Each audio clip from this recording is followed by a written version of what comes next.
Phones have advanced quite a lot since they've come out. We've come from huge brick phones to bite-sized beasts and finally smartphones. This is my first phone review on this channel, and I wanted to start with an early flagship, the Samsung Galaxy S3.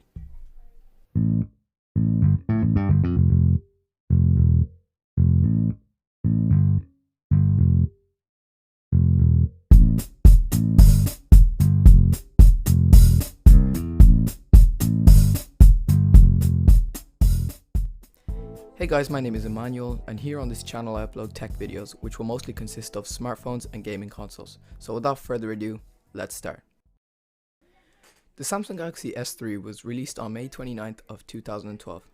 I was 8 at the time, so yeah, I experienced this phone as my dad's. I didn't know much about it then, but I do know now. So let's revisit it, shall we?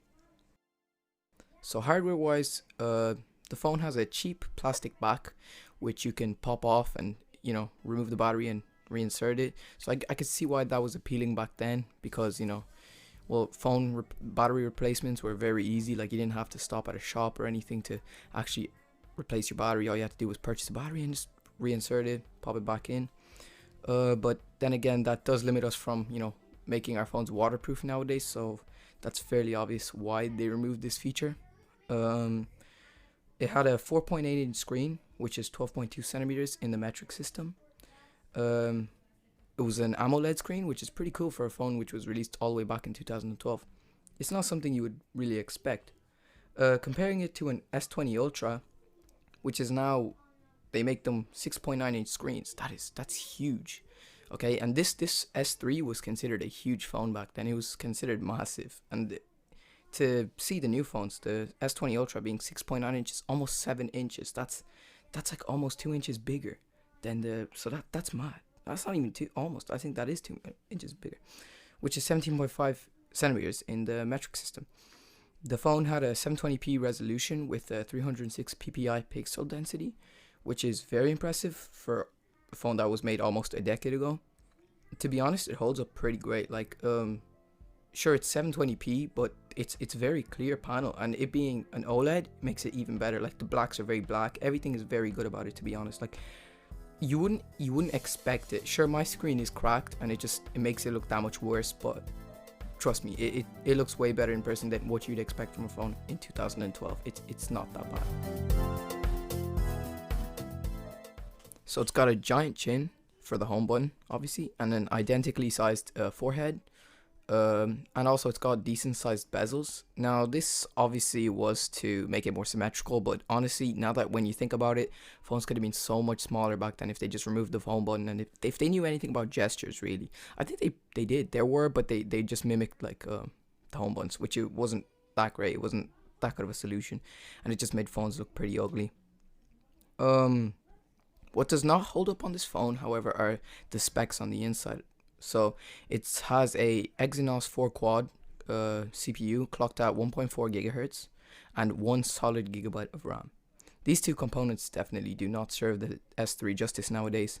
I mean, it's very slow.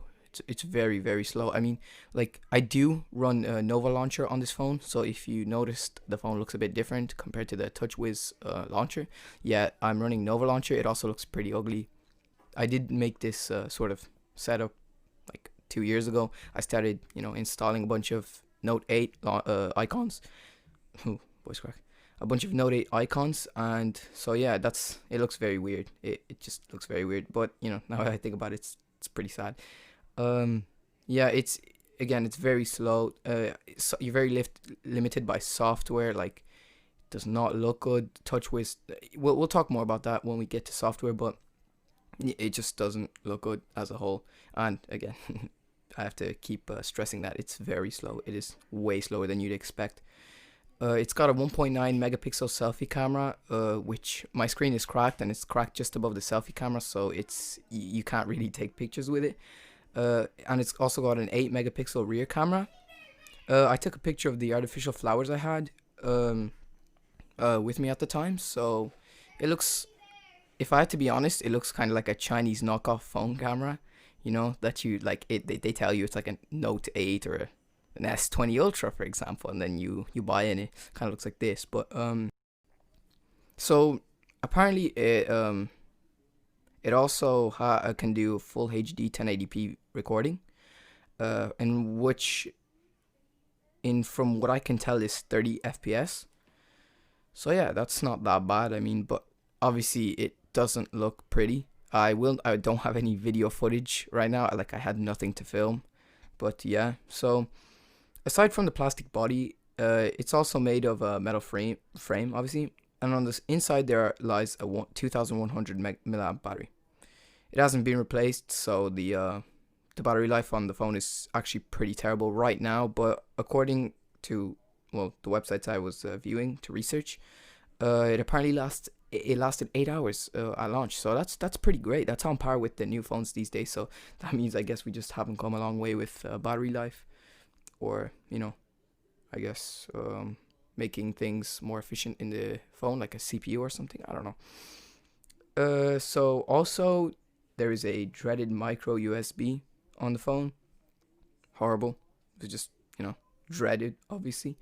Every single charger just somehow bent. Nothing, I don't know how. They just stopped working also somehow. I don't know. You didn't have to do anything to them. They just stopped working. Well, anyway, also it also did have fast charging, which is great for the time, but to be honest, it's nothing really like the new fast charging we have nowadays. Like, it's, I guess, faster than what was back then. So yes, it was, they call it fast charging, but nowadays I guess it's just like regular charging. It's nowhere near as fast as what we can do nowadays. There's also a very low quality, by today's standards, rear speaker. It's literally in the worst place possible. You have to cover it every time to like hear it. Like, you kind of have to amplify it towards you. It's very weird. It's got a headphone jack, which is something we see pretty rarely nowadays. So let's jump to software, shall we? The S3 uses the ugly TouchWiz UI, yeah, and it's got Android 4.3 as the latest software update. Back when iOS looked better, yeah. Nowadays it's close to call. Like, One UI, Samsung's One UI is just way better looking than what it was before with TouchWiz. That's also a key reason why I moved to a Nova Launcher on the S3. Well, I was using it for a bit, and I did that. I made something very ugly. So, yeah, it's back when iOS was way on top. Like, when Android, even stock Android, everything just looked very ugly. So I'm running Nova Launcher. Yes.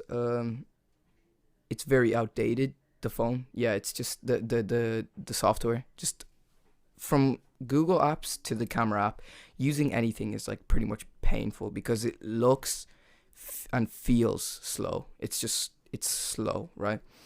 With all that out of the way, my opinion on the phone, as a whole, in just one word, if you had to describe the phone in just one word, it would definitely be dated, right?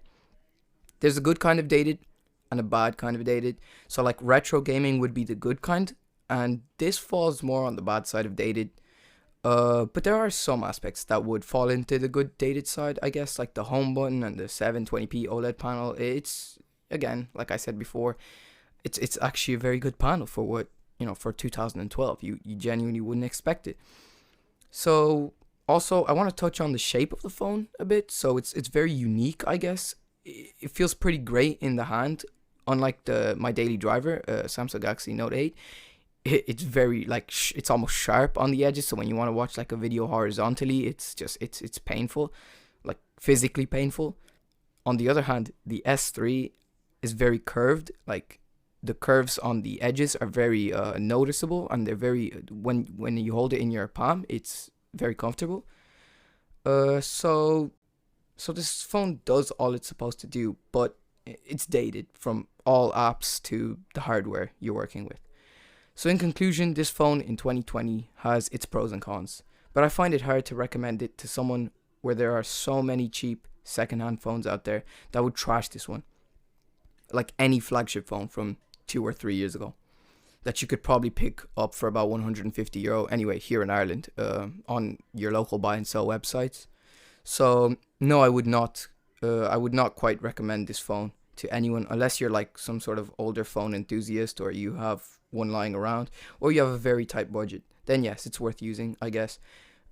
It still does what a phone can do nowadays, I guess. You're very limited by software. Again, you're running Android 4.3, so you're very limited, in that sense. But bear in mind, if you are planning on using this one, I would recommend you install a custom ROM on it to make it run faster, or using an alternative launcher. Like I said, Nova Launcher I use on the S3, or used. It really makes a difference. So yeah, that's about it on this phone. I did expect the performance to be a bit better, to be honest.